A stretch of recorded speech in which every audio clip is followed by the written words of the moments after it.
Show you these seals down here. There's 1, 3, 4, 5, 6, 7, 8, 9, 10, 11, 12 over there. There's a couple on the other side, 30, 40, 50, 16. There's about 15 of them down here. I wanted to make a real quick video trying to explain something to someone. Well, I'm 63 years old. I'm in my 60s, early 60s, and I was having a conversation with a young guy about 30 years old. And at a gas station. And the vendor came in and was unloading, you know, all their beer, the sodas, the drinks, the energy drinks and stuff. And I was trying to tell them, I said, you guys got to put all this stuff away. They said, oh, no, we don't put that away. The driver puts it all away now. I said, oh, yeah, well, back when I was your age, which is always a bad way to start, a 60-year-old trying to tell a 20-year-old. I said, they never did it that way. The employee had to run the cash register, pump the gas, and put away all the stock. The vendor used to just bring it to the back room, take it off the two-wheeler, you'd sign for it and leave. And you had to put it all away. And so the guy's been working there like 5, 6 years. He says, no, it's never been like that. He said, they've always put it away. They don't trust us to put it away. They want it a certain way. They put it away. I said, oh, I understand that. I said, I'm telling you how it was 35 years ago. And the kid says, nah, I don't know about that, man. So then there was a 45-year-old guy working there. And he says to the 30-year-old guy, says, no, he's telling you the truth. 30 years ago, everyone had to put it all away themselves. There was no driver putting it away. And so the 25 to 30-year-old guy says, are you kidding me? I'd have to pump the gas, run the register, get all the hot dogs, everything, and put away all the stock in this place? He said, how did you do that? I said, you didn't think about it. That was the job. You just did it. I mean, they just told you, do this or you don't work here.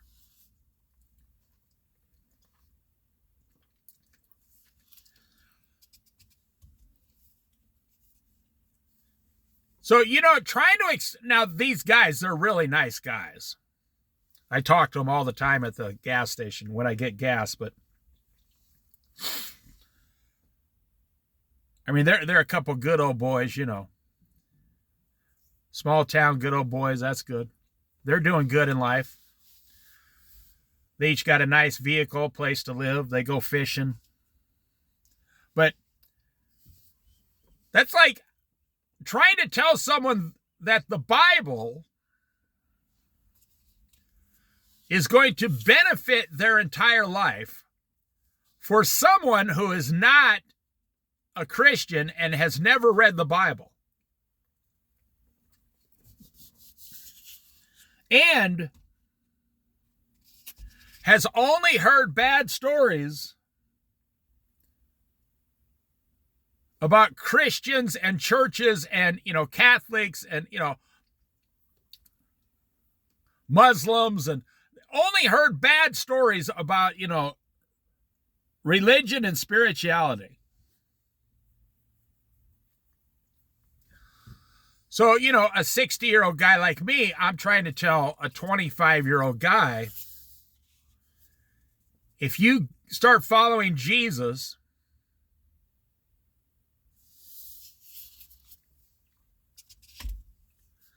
and give up all the things of this world, your life will get a minimum of 10 times better. And they say, what are you talking about? Your life wouldn't get better if you gave stuff up. Your life would get worse. This old man, he doesn't know what he's talking about. And that's what I'm saying. You know, trying to explain something to someone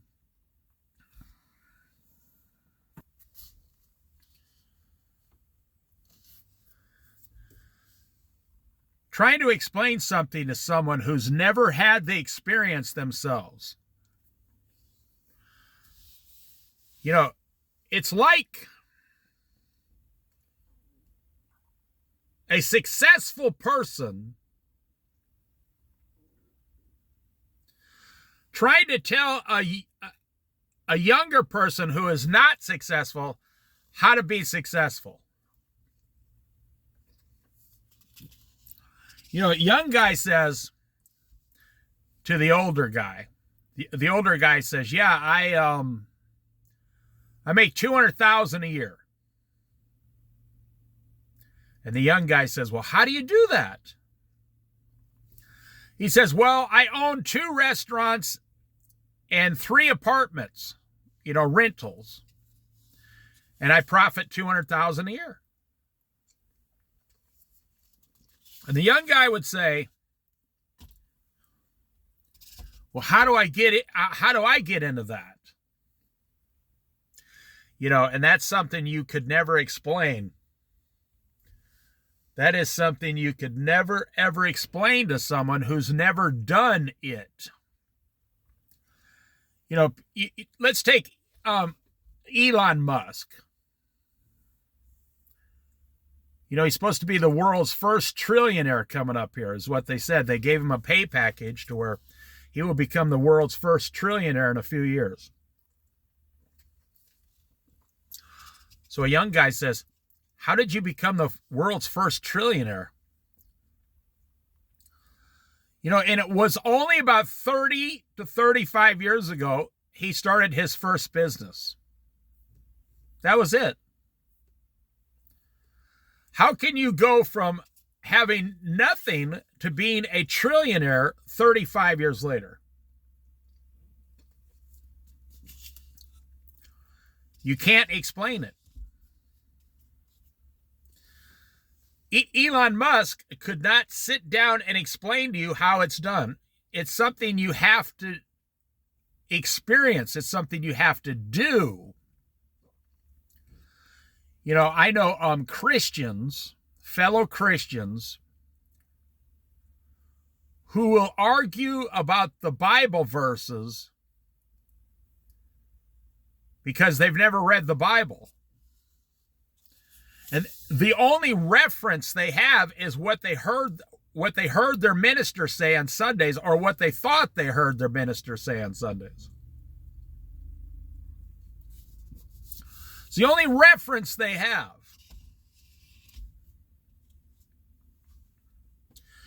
You know, man is not like the animal kingdom. You know, God made the animals, then he made man. The animals, they all pretty much live the same, in this survival mode all the time, looking for food. They mate once a year. They have babies once a year, most of them.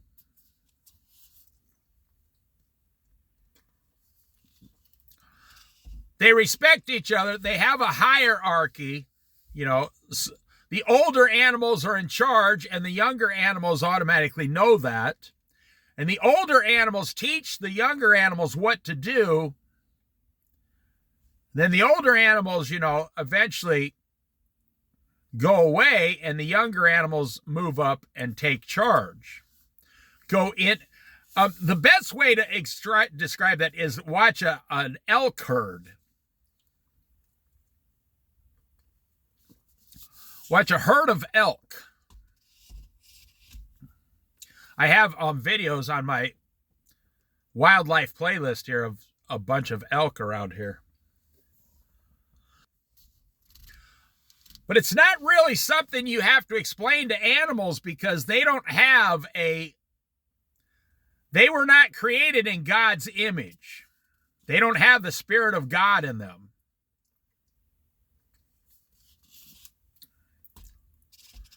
But with man, I think that's one of our biggest problems in today's society is Gen Z hates millennials and baby boomers. But Gen Z, you're 20 years old, and millennials are 40 years old, 45 years old, and baby boomers are 65 years old. If Gen Z would just say to the baby boomers, teach me how to do it the quickest and easiest way so I can start being successful right now. You would get 50 years of free experience for free. You would know all the pitfalls to avoid. But what do? You know, they used to have a program when I was young. I never did it because I was just surrounded by guys older than me teaching me how to be management in this world. But it was called like a mentor program. And it was volunteer. It was a volunteer business mentor program. Every city had one. And you would have very successful older business people would sit down with you and teach you for free how to become successful, how to run a business, how to do the accounting, the bookwork, the planning, the ordering. And it was free. Because back then, the older people realized we want the young people to be successful. And the young people realized we want to learn from the older people who are already successful. So I knew this guy in the town I was born and raised in. Well, I lived on a farm outside of town, but in the town, there was a guy that had a hot dog store. He started with a hot dog stand when I was in my like 14, 15 years old. He was so successful, so he went and got a remodeled new business on the bottom of the street, put some seats in it, made himself a counter. He was one of the first ones to come up with like a hot dog buffet. Oh, it was fascinating. And his wife ran the cash register and cleaned the tables. And there was nothing fancy. There was no plates. It was all in those plastic old baskets with a food liner in it. And he would stand there behind this glass and say, "What can I get you?" And you'd say, "2 dogs." It was like walking into Subway. Except this was 40 years ago. Man, I used to go there all the time. And this guy made about probably $100,000 a year profit 40 years ago. He did that place for about 10 years and then sold it and retired. Seriously. When you went in there, the guy would pull the basket up and say, "What can I get?" He'd say, "2 dogs." Well, I would say 3 dogs. Because I was a young guy. I was like 3. I could eat 5 of those. He'd say, "What do you want on it?" I'd say, "Okay." He'd have like 30 ingredients sitting right there that you could put on your hot dog. Like at Subway, a sandwich. Except it was a hot dog. He also had a foot-long hot dog that you could order. Foot-long chili dog. Anything you wanted on it.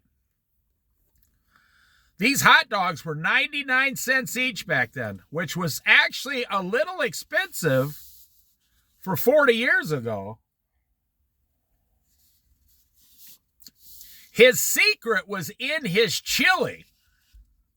He had 100% all beef hot dogs. He had the really nice Wonder Bread buns back then. Back then, that was really good bread. Today, they've changed everything, but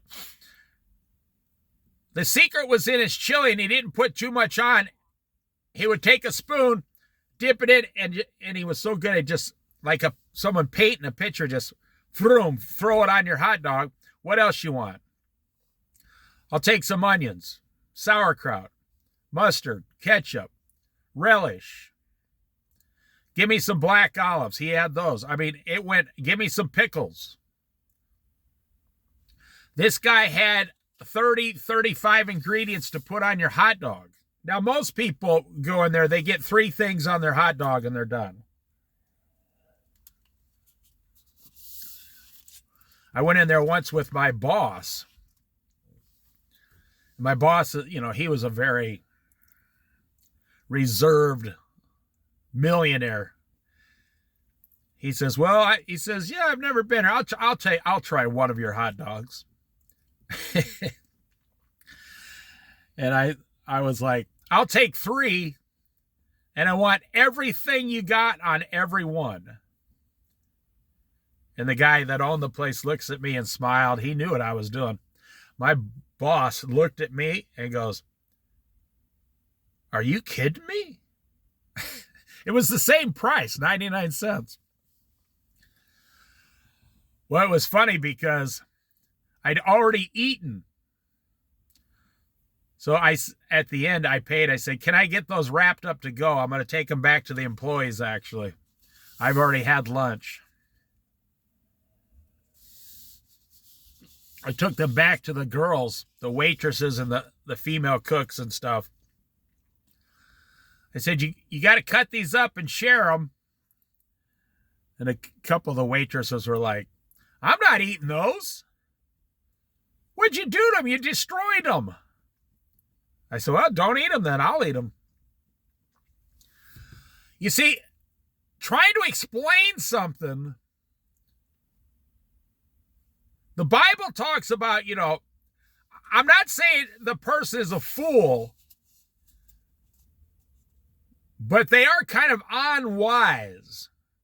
They're living like an unwise life. And age has nothing to do with it. I'm not trying to be mean, but I know 65-year-olds who are dumb as a rock. A rock is smarter than these people. You say, well, I'm being mean. No, I'm telling you how they live. I'm not saying anything about them personally. I'm saying how they have chosen to live their life. They chose to live. They get up every day and beat their head against the same old brick wall of stupidity. They don't try to get ahead. They don't want to get ahead. They take every dime they got and spend it as fast as they get it. They drink beer as fast as they get it. They'll drink wine as fast as they can get their hands on it. Someone offers them a shot of whiskey, they'll drink it with no questions asked. They smoke cigarettes all day long. $300 a month on cigarettes. You think I'm making this up? I'm not. So there's a lot of people who don't want to change. They don't want it. I hear about, ministers on the radio. They say there's a certain segment in society doesn't want to be saved. They don't want salvation. They don't want Jesus. They do not want to go to heaven. This is a good way to explain this, what I'm talking about. If you spent 5 minutes in heaven, you would be addicted and never want to leave. It would be all you desired forever. But if you've never been to heaven and you've never experienced it, and you only experience what you see here on earth, you see, that's like, God trying to explain to man, on the earth, you have fallen, you have corrupted the earth, you have corrupted each other, you have corrupted your hearts. You are living in Waller. You don't even love each other anymore. You abuse each other. You hate each other. You have systems set up to destroy each other. And I'm not talking about, so for example, like, I'm not talking about the war machines, no. The military, no. I'm talking about like the news media, the Democrats versus the Republicans versus the Democrats. In today's society now, we got churches going against other churches inside the same, like you got Methodists against Methodists, other churches, certain Lutheran churches against Lutheran. You got Southern Baptists against Northern Baptists.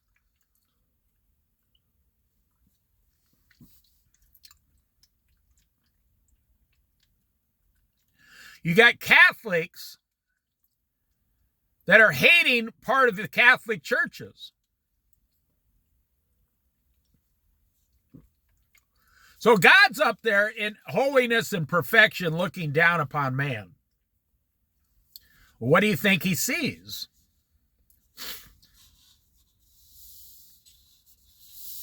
I told a young man once, I said, I want you to try to look through God's eyes at the situation. They said, what do you mean? How do you do that? Just try to imagine. Put yourself, project forward.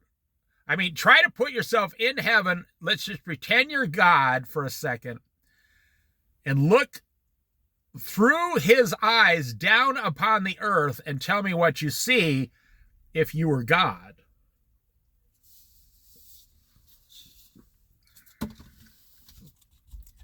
And the young man says, oh my gosh, he says, that would be, he said, I see nothing but horrible stuff. He said, nothing but corruption and on and on and on.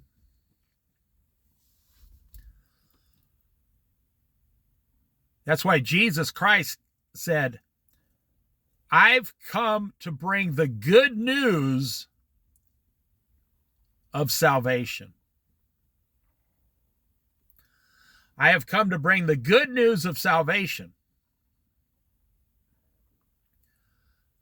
But the average person today says, what do you, look at that little seal, lift his head up, look at that.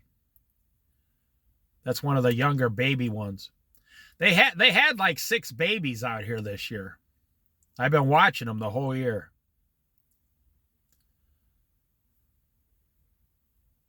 Yep, there goes one of the babies into the water, just jumped into the water. Says, Mom, I'm going to go play.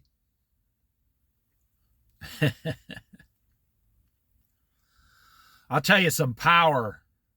I'll tell you real power. Twice now, I've lived here 23 years.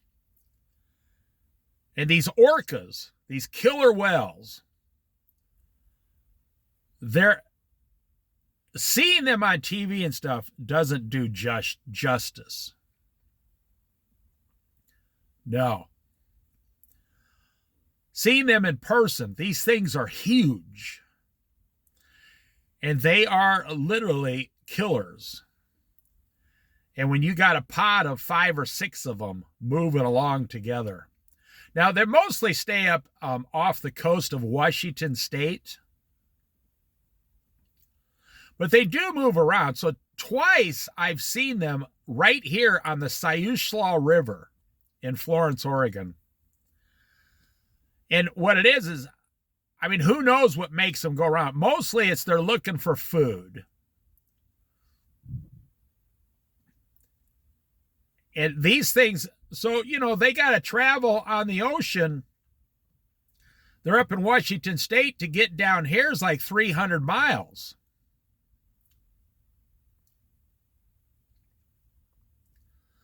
And they come in and out of the rivers, but it's amazing because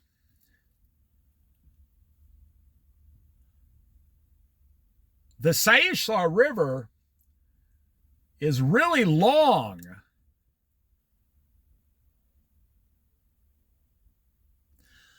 I mean, it's the mouth of the river compared to where I'm at is several miles from the mouth of the ocean. A lot of rivers are really close to the ocean. So to see these orcas come down this river, and you can't see them, you see their orca fins, they're almost like a shark. The orca fins sticking out of the water. And they're like a whale. They'll go up and down in the water, almost just like a submarine. And you know they're coming because every seal in the area is running for its life. I mean, even before they even get close, these seals, they'll jump on boats, they'll jump on the docks. But, you know, jumping on the docks might not work because these orcas, they'll jump right up on that dock and rip a seal off and drag it right into the water.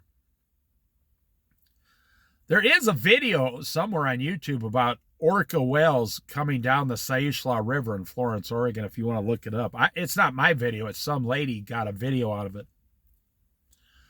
I remember the first time I've seen it. I was actually, well, it was probably 15 years ago before I ever even did anything with YouTube, never had a camera, never even had a cell phone.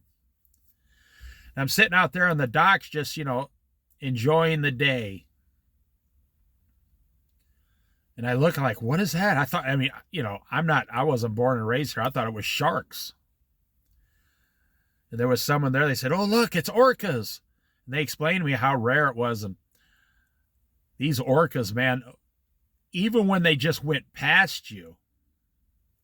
And the guy told me, we got to go up on the grass, get away from the dock. I said, really? They said, well, you never know. That orca might mistake you as a seal and rip you right down into the water. Start chomping on you. Holy smokes. So I'm going to end this video. How do you explain something to someone? How do you explain something to someone who's never experienced that thing in their life? You know, it's like trying to explain to a teenager that 90% of their friends are going to end up, you know, completely lost on the wrong road, you know, 40 years old, don't know what they're doing. See, well, a teenager goes by feelings. Their feelings. But you know, when you read the Bible, you stop using your feelings and you go by truth. Facts. What is the fact? What is the truth? What is the actuality? You know, what is light and what is darkness? And when you start learning that,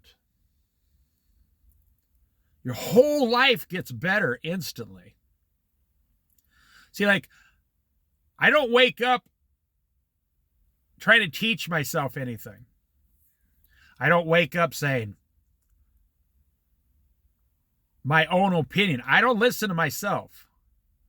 I've told you guys this many, many times. I don't listen to myself. Why? Why would I listen to myself when I could listen to Jesus and get all the information I need in just the blink of an eye? I say, Lord, what should I, this morning I got down on my knees and I said my prayers. I said, Lord, what should I do today? What do you want me to do today? Now, it's not quite that. I mean, he has me on a plan. My whole life I've been following along, and the Lord this morning told me exactly what he wants me to do today, this very day. And he told me also what to avoid. And he told me a little bit about, the direction I'm heading and what to stay away from.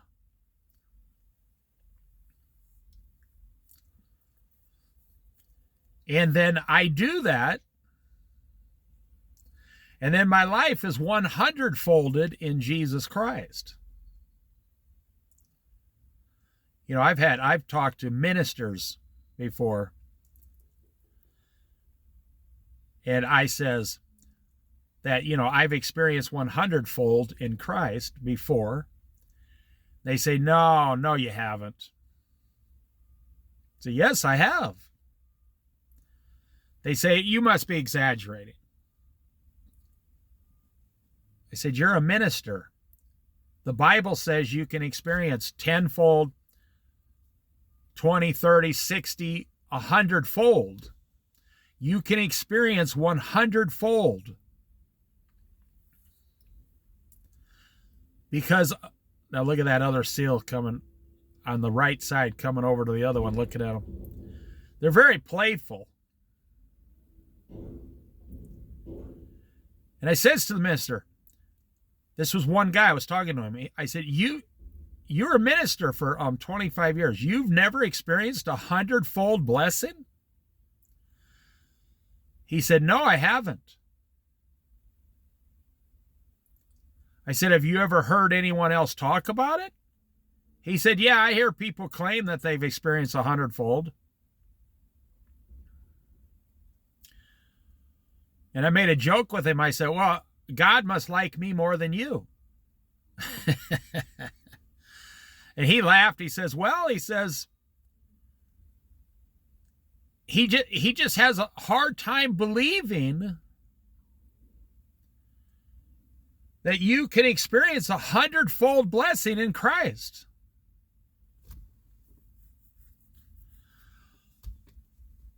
One time the Lord asked me to give away $5. This was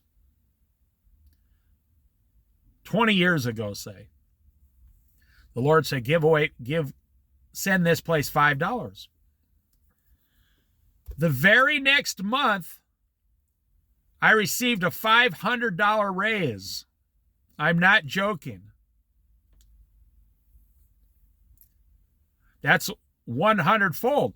Now, I don't just go by money, no. I mean, you can get technical and say you're receiving 100-fold right now just by breathing and living and eating.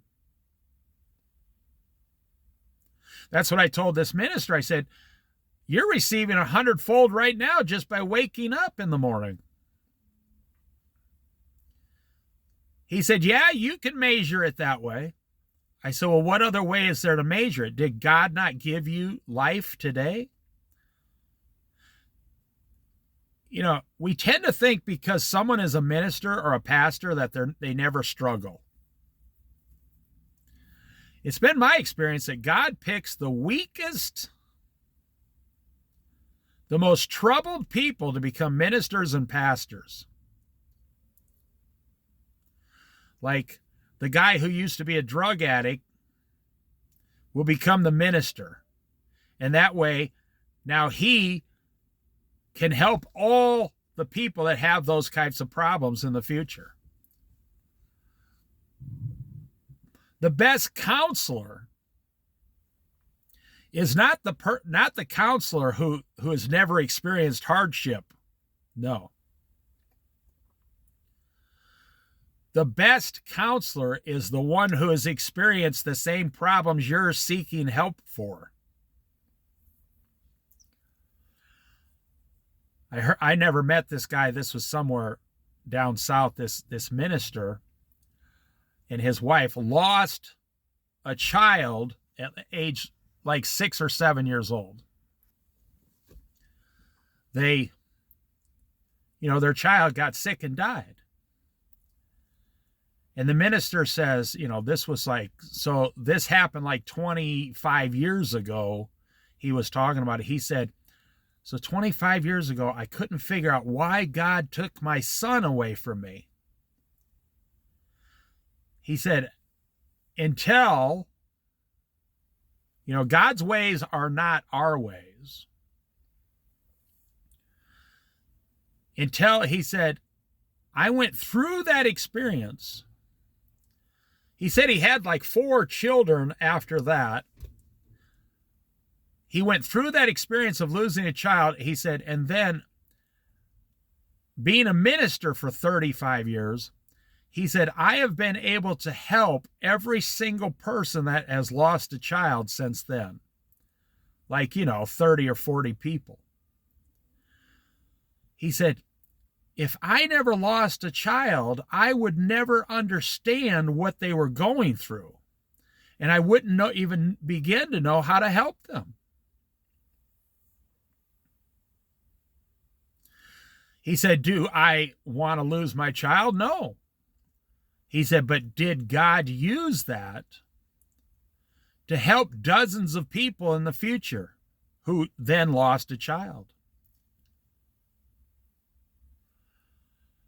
It's been my experience, people with like experiences,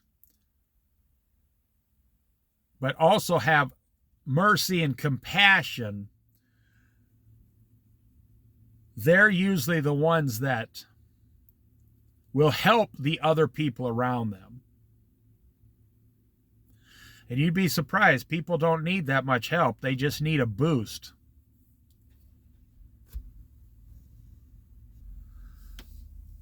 I saw a 40-year-old guy the other day that I've known for quite a while. He was kind of down and out. I talked to him for 15 minutes. And in 15 minutes, he was like, man, I think I ran into you today for a reason. He says, you totally changed my thinking all back around to the correct way. We live in a world today where the enemy, the devil puts ideas out there all the time. The world is bad. Republicans bad. Democrats bad. News media bad. Pharmaceutical company bad. Protesters bad. Supreme Court is bad. Your boss is bad. And it gets to the ridiculous point of working is bad. We're now at the point where people think working is bad. I need to go on disability. Working is bad.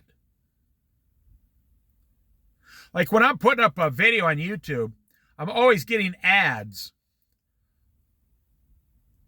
Can you go on disability? We will show you how to go on disability right now today. Call our office to see if you qualify for up to $4,500 a month disability. The average person gets about $900 a month. How are you going to live on that? But I'm telling you, there's a lot of young people looking at those ads, and pretty soon after you see the ad for 100 times, you begin to think, maybe I could qualify for disability. You start to begin to think, I'm 27 years old, maybe I could get disability. And there's nothing wrong with you.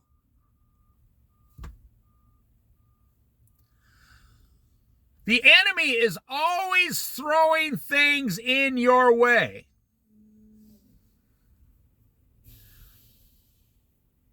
These seals are really going.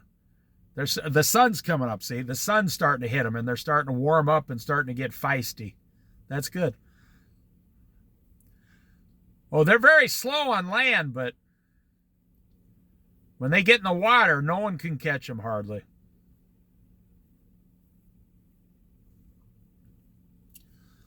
You got to always be on the alert.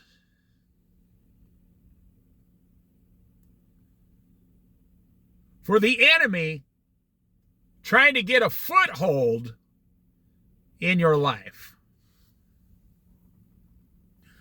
You know, for example, let's say you're on a diet. And you drive by it, you know, and McDonald's says, oh, we got this new $5 special. And they got your favorite sandwich with fries and a drink for $5. You can say, well, that's just life. No, that's the enemy. See, I think young people today are under attack more than any other generation in American history.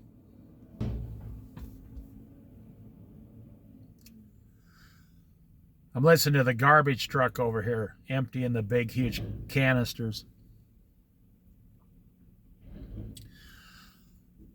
You know, I feel sorry for young people today.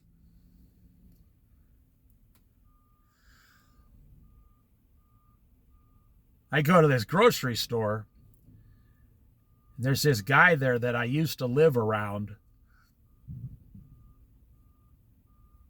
But he moved away. Now he comes back after 10 years. And when he goes to work, he's angry. And he's only about 28 years old. He's angry. He's angry that he has to go to work.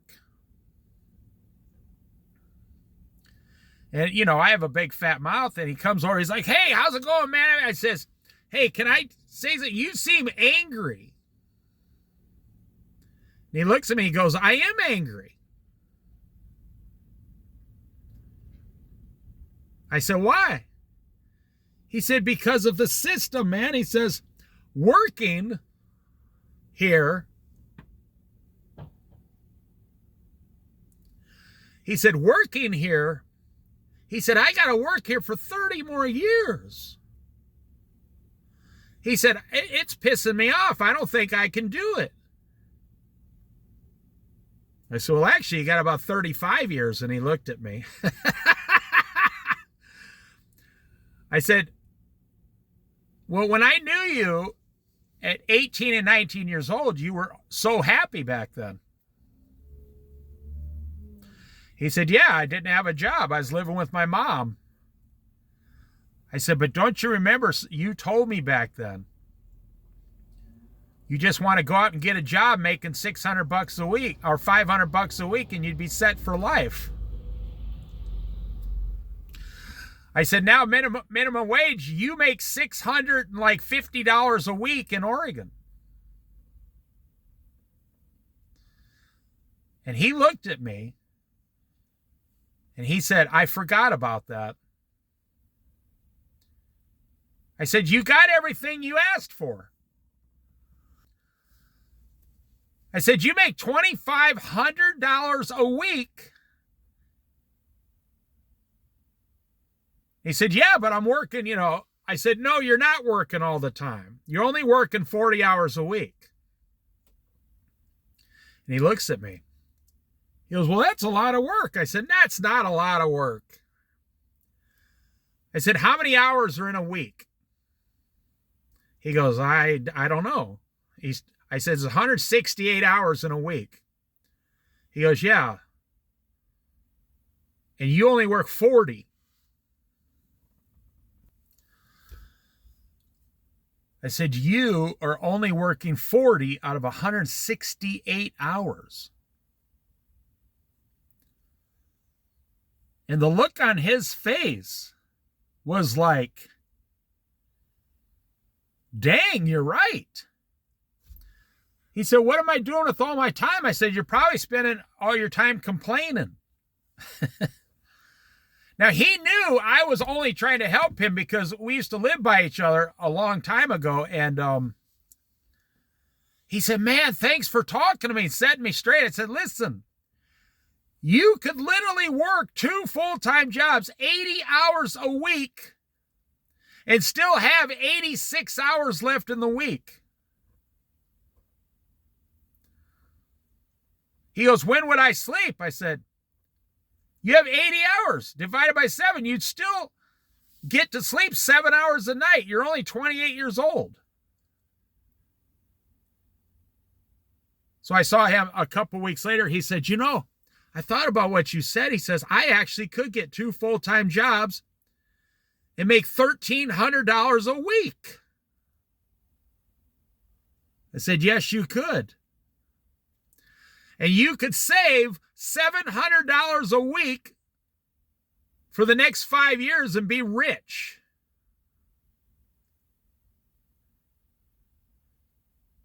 He said, yeah, I was telling my mom what you said. So now he received the truth. It's like when people give their life to Jesus and now they're living in the light. And they got the truth. Well, he received the truth and his whole opinion and his attitude and everything instantly changed. And the only thing that happened to him was he received the truth. That's it. That's the only thing that happened to him. He received the truth. He was living in the darkness, in the lies of the enemy.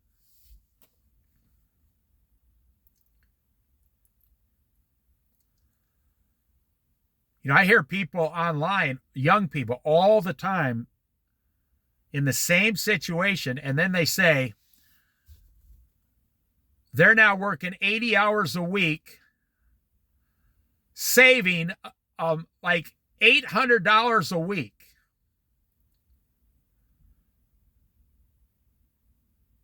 They're saving $40,000 a year for the next 5 years. And if you put that into a mutual fund, even at 10%, you're going to have over $250,000 in the bank by the time you're 30 years old. It's a lot of money. But what happens is, young people, they just don't know what they don't know. So they spend the first 35 years of your life complaining about working 32 hours a week when you could be working 80 hours a week and making a ton of money.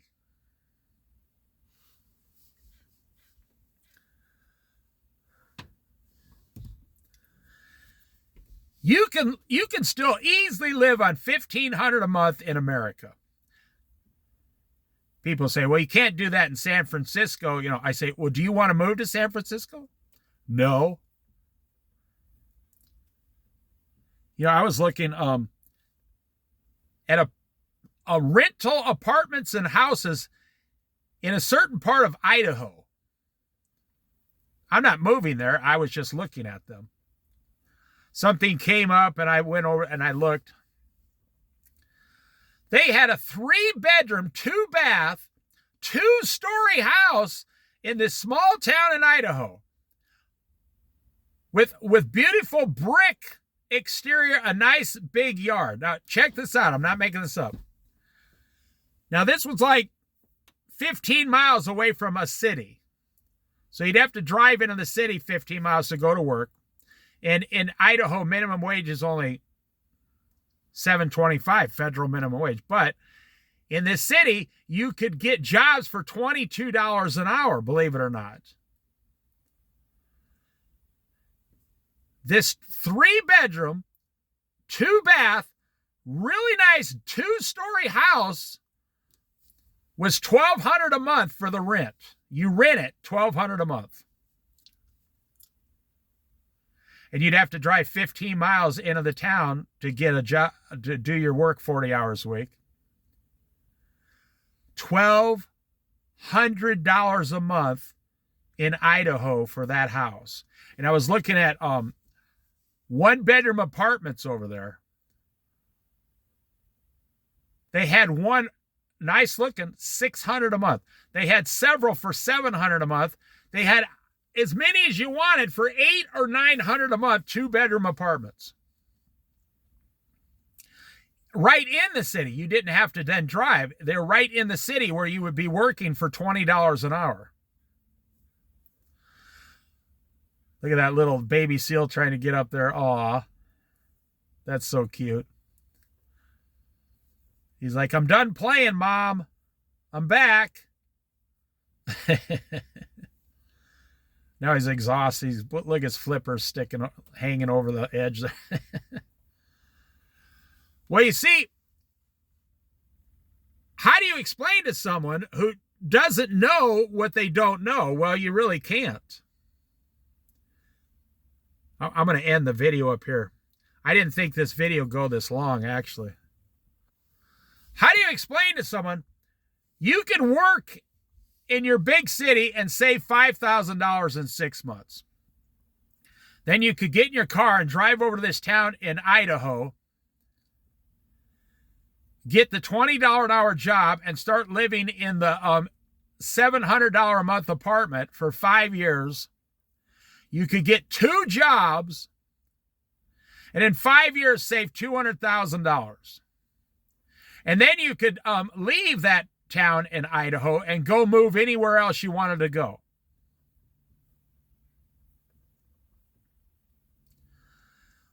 You know, we live in a very strange time in America, to where with technology, you know, and cars and the way and jobs, you have the most opportunities in the history of America. Right now, today, in 2025, 26, you have the most opportunities available to you.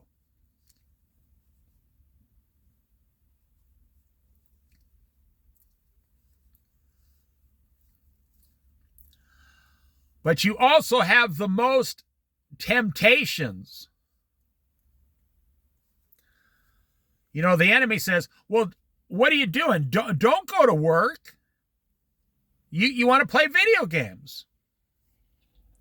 Don't go to work. You want to go home and relax. I'm going to tell this one last story, and then I'm going to end the video.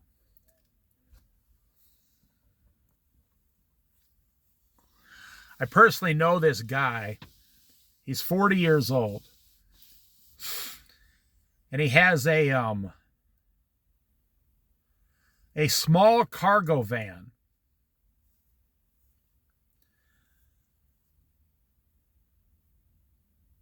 And he buys these small cargo vans for $10,000 each. It's not a cargo van, it's a smaller one. And in the back of the van, he's got a cooler. That's a true story. Anyone could do this. Anyone could do it. He's got a cooler. Now, he has an apartment. He has a one-bedroom apartment for like $900 a month. And he's single. As a matter of fact, I think he had a long-term girlfriend. It didn't work out, and now he's by himself. But this is what he does. Because I knew him from this town, and then I started to see him in Newport. And then I saw him up in Lincoln City, and I'm like, man, how much do you work? And he explained to me what he does. He's a merchandiser. Now that's something, around here they have merchandising jobs. You work for a company and you go to the grocery stores and pull the stock out of the back room and put it out. But he said, you know, there's so much work to be done, he can work as much as he wants to.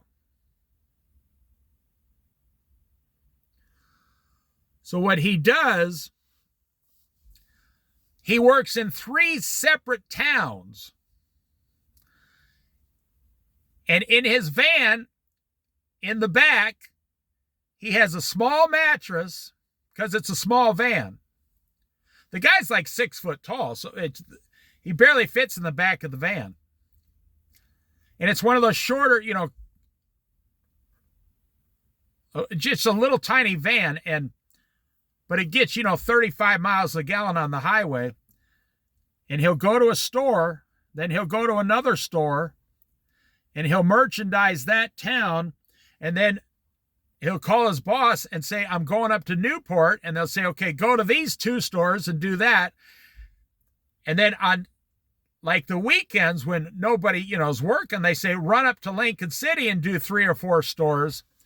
This guy works about 85 hours a week.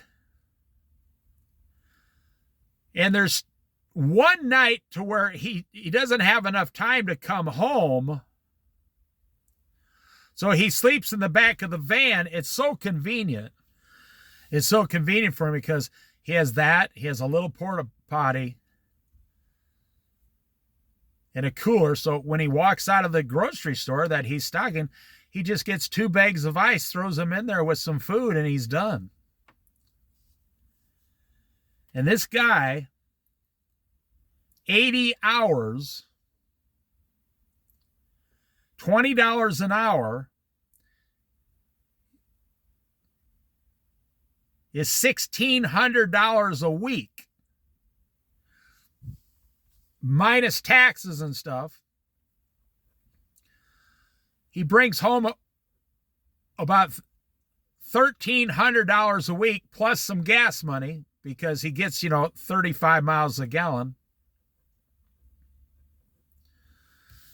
And he's got an apartment. So he brings home $5,000 a month as a single guy working. And he gets paid for driving time too. Now there's a guy who found the truth.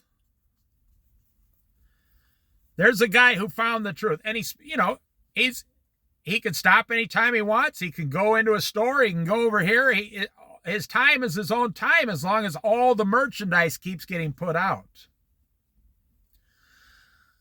And, the other guys, they're like, I can't even stand doing this 40 hours a week at $20 an hour.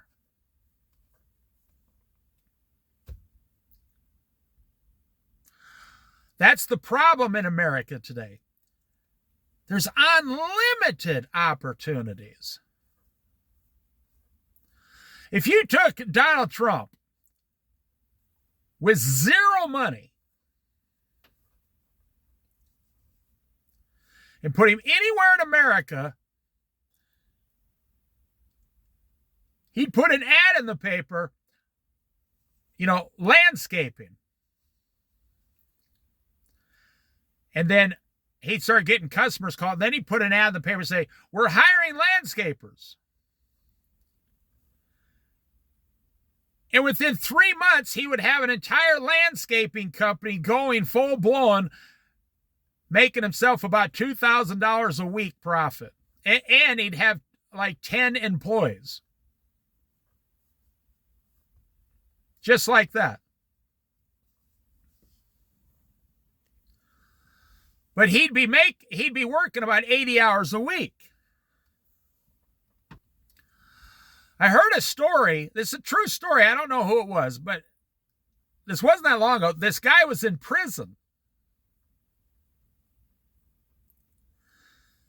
And he lived, down by like San Diego or whatever. He gets out of prison. He was in prison for like 5 years. He got a car and a big, huge cooler with a handle on it. And he threw ice in it.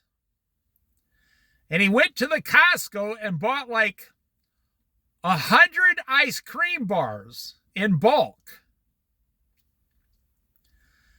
And he drives down to the beach where all the tourists were, pulls his cooler out there with a couple signs that said ice cream bars for sale. He said he was charging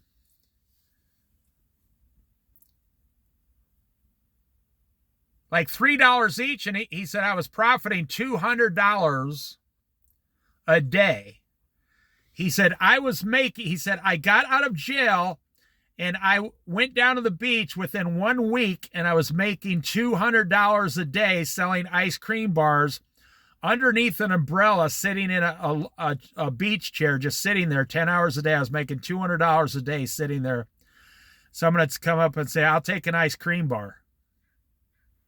He said, I did that for about 6 months. He said, and that's where I got all my capital back to make money.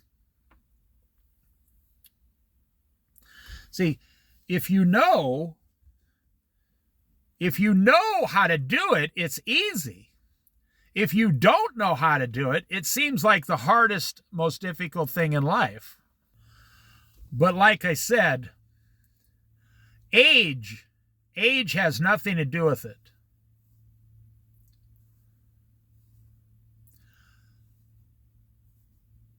I know 20-year-olds working 80 hours a week, making bank, and they're only making $15 an hour at both jobs. I know 25-year-olds who work 80 hours a week, they have 3 jobs. I know 60-year-olds on disability who sit around all day drinking beer and smoking cigarettes and getting subsidized rent. And their disability, and they have just enough left over for beer and cigarettes. And a little food, beer, and cigarettes.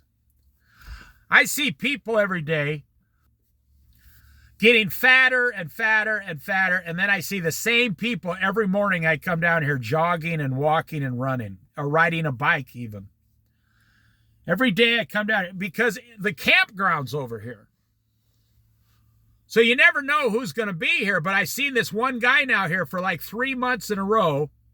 He's 70 years old, and he's on a bicycle. Every morning he rides about 6 miles. Even before the sun comes up, he's on the bike about 6 miles. And it's a 3-wheeler bike with a basket. And he'll go out and ride that bike 5 miles by 9 o'clock in the morning, and then he has the rest of his day.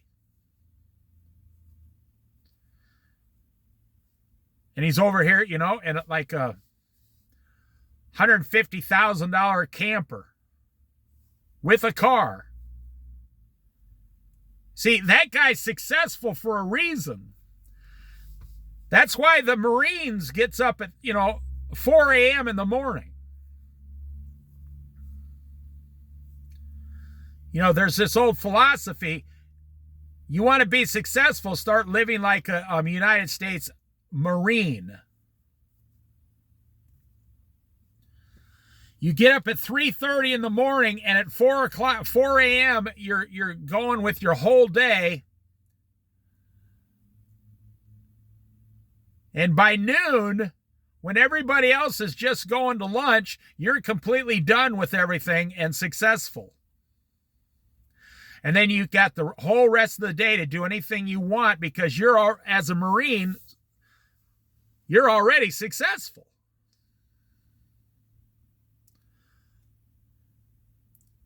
Well, you don't have to be a Marine. You can just adapt that same philosophy. People say, oh, I got to get up. I got to go to work today. Oh, my God.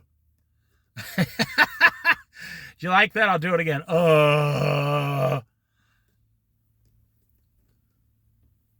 No. You don't have to do anything. You get to do it. I remember coming home. I was 17 years old. Working at a packing house. And I made $12 an hour.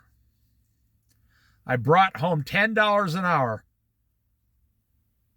We worked 45 hours a week. I'd bring home $450 a week at age 17.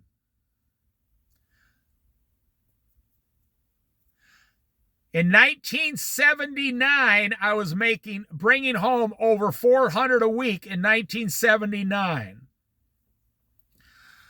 Do you have any idea how much money that was? That would be like if I made $1,500 a week today. And that wouldn't even be that much today, actually.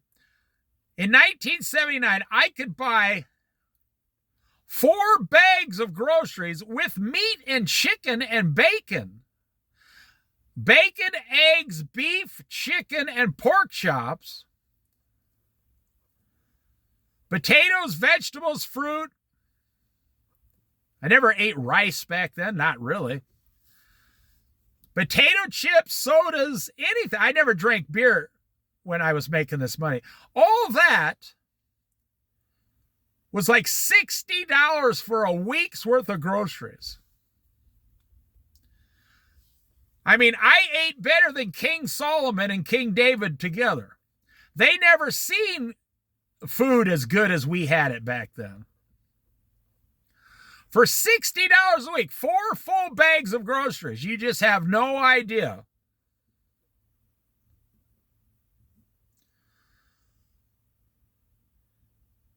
And my car cost about, with insurance and gas and everything, less than $100 a month. So I was up to $90 a week now. So I would literally, and I was living somewhere that I wasn't paying rent. It was free.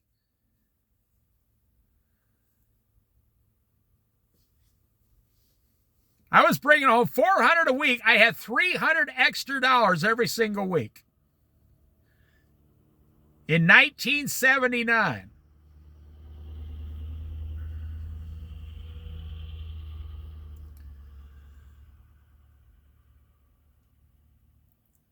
Well, because I took the opportunity to go work. The next job I got was my first management job in a restaurant. I worked there several years, an average of 70 hours a week. I wasn't getting paid that much. I was on salary, but I was getting the experience. I was learning things. I wasn't even 25 years old yet. And as the manager, I got 1 or 2 free meals a day. So I wasn't even paying for groceries anymore. I never even bought groceries to go home ever. I just ate at the restaurant. And I worked there 7 days a week. And I still had every night off.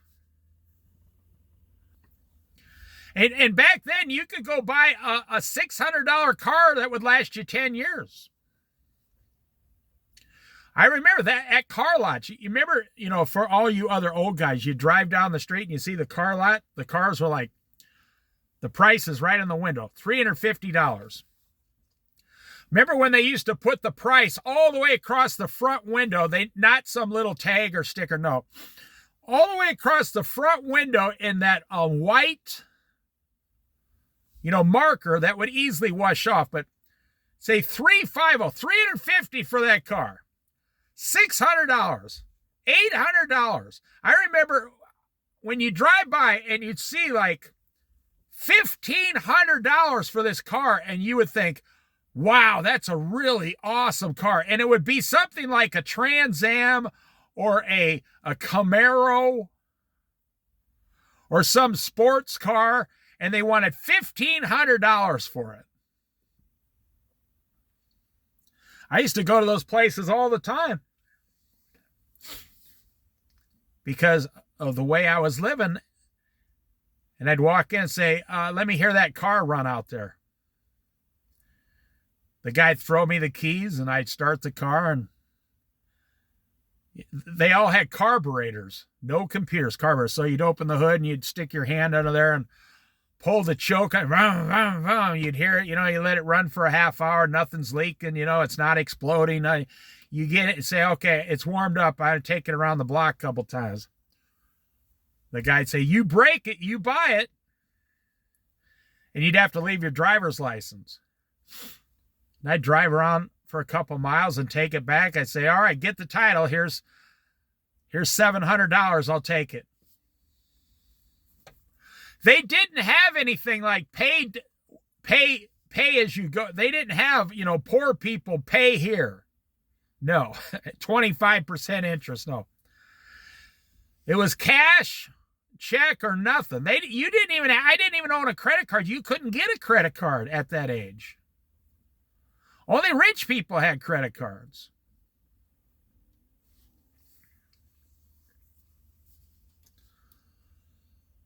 I'd drive home, my dad'd say, where'd you get this car? I say, I just bought it, $700. He'd say, where'd you get $700? Say, I make a lot of money. He says, you go down to the bank. I said, no, I had $700 in my pocket. I just got paid. Now I got this nice car to drive around for 4 years.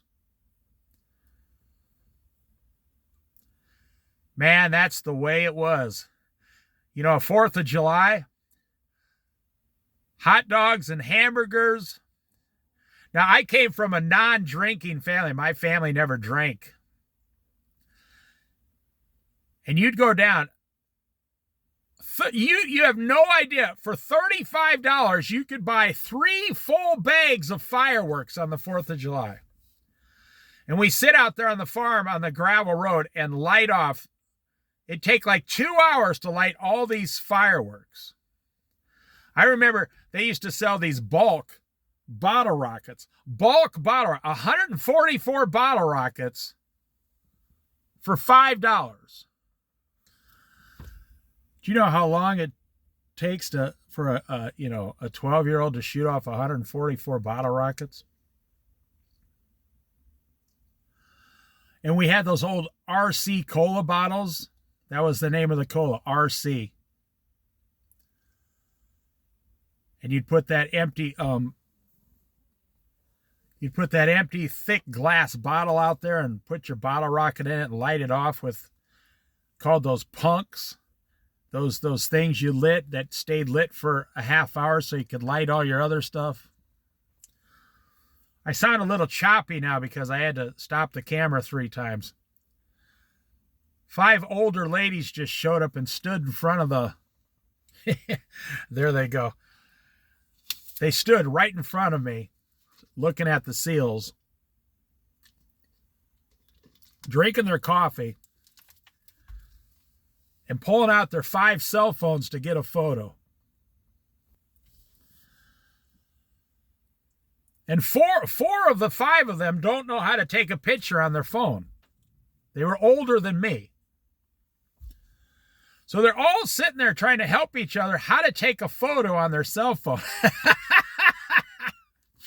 Oh my goodness gracious. I know an 80-year-old guy who still works and makes $1,000 a week.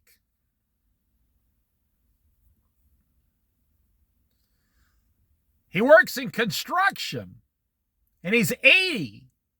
Now, he's not out there like the rest. He's worked his way up. He just says, he's single.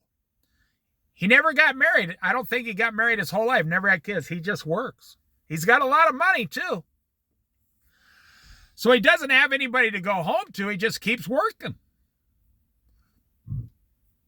And he's in in the best shape I've ever seen an 80-year-old. He's like a Jack Levine. What's that guy? The old exercise guy. Jack LaLanne or something like that. That's what this guy's like. He loves going to work. 5 days a week. He loves having money. He's enjoying life. He's a Christian too.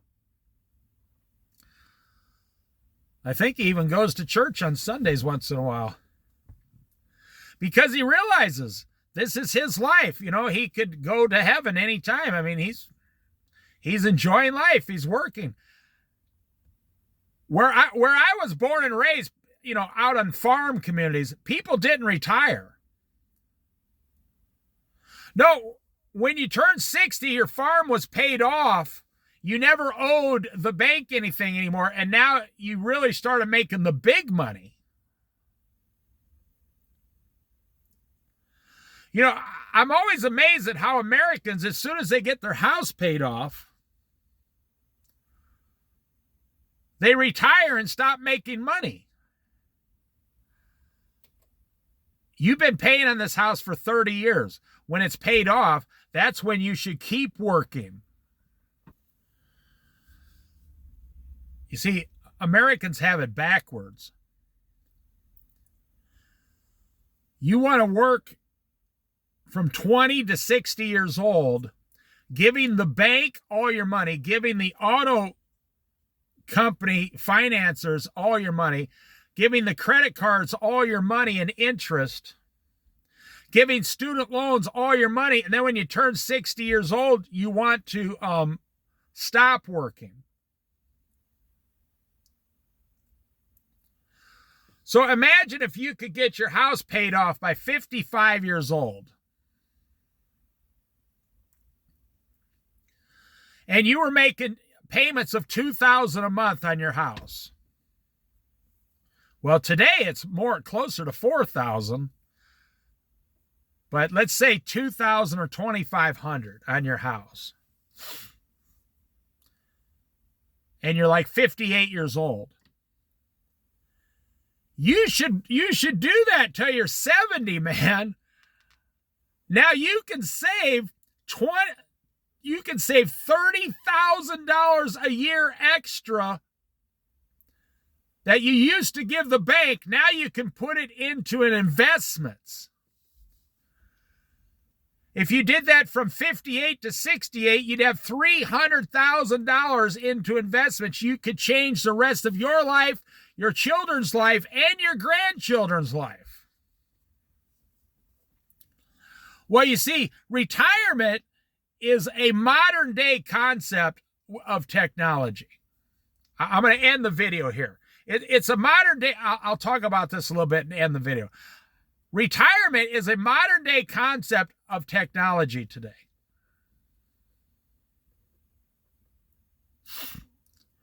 Technology allows you to retire and still have food, housing, clothing, because you have to understand, up until 100 years ago, there wasn't a grocery store to go get your food, really. You had to grow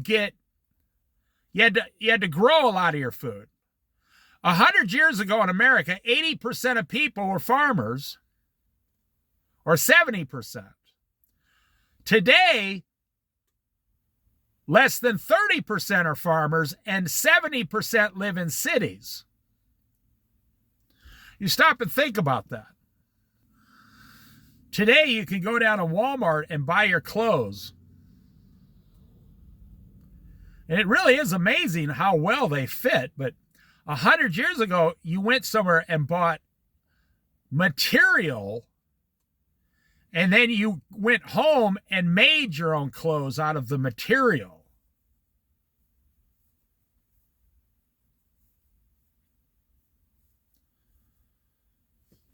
A 100 years ago, today you can go to the dollar store and buy a bag of candy for $1.50.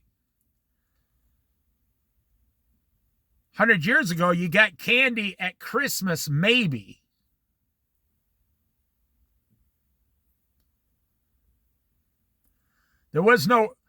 These systems weren't set up 100 years. There was no Hostess Ho-Ho factory. There was no Twinkie factory. 100 years ago, there was no, factory that put 300 different packages of meat inside every grocery store. No, you had to go to a butcher or something and say, what do you got? And they'd say, well, I just killed a couple cows out back. You want some of that? And you'd have to make a deal with them to get some of that cow. And then they didn't have refrigerators 100 years ago. The average family never had electricity. There was no refrigerators, No washers, no dryers. You had to wash all your clothes in a wringer and hang them up somewhere to dry for 2 days. And in the wintertime, you had to hang them inside. And to cook 100 years ago in 1925, you basically had a wooden stove. There was no electric stove. There was no propane gas stove. There was no plumbing. There was no electric lines. There was no, indoor toilets. I mean, they existed in some places, but in most places, no. And 100 years ago, 70% of people, I thought it was 80% actually, lived on farms. Today, in America, it's been reversed. 70% of Americans, approximately, live in cities now, and only 30% live outside the cities.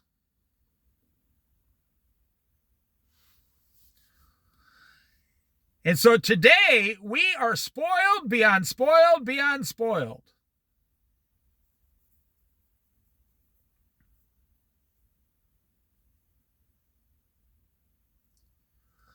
I remember I worked at a place once for hourly wages and overtime.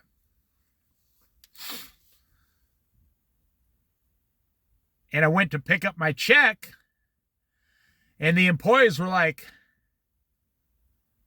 "How come your check is almost 3 times mine?" And the boss looked at him and said, "This guy just worked 85 hours last week." I didn't say that. I smiled. They said, "You worked 85 hours?" I said, "Yeah." The boss said, "I asked you guys to do it. You wouldn't do it. So I had to give it to him." That's why he gets, 2.5 times his pay this pay period this week.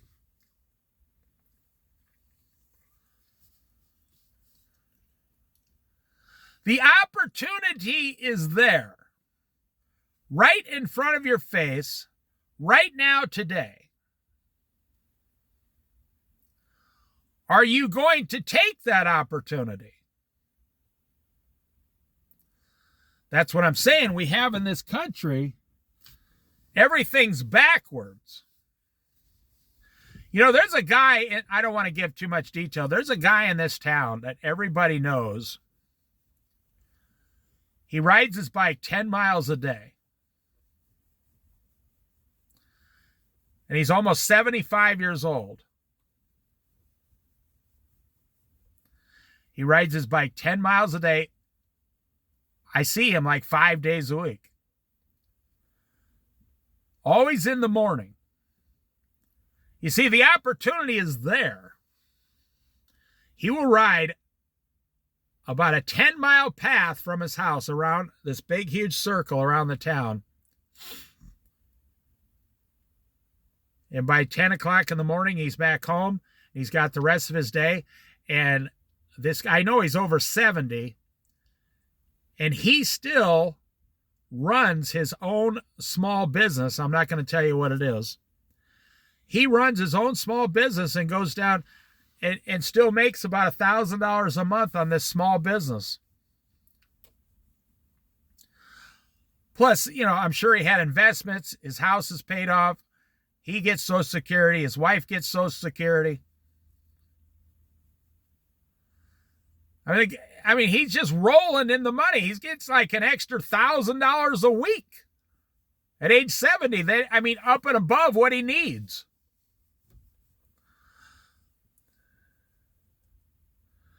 So the opportunity is there.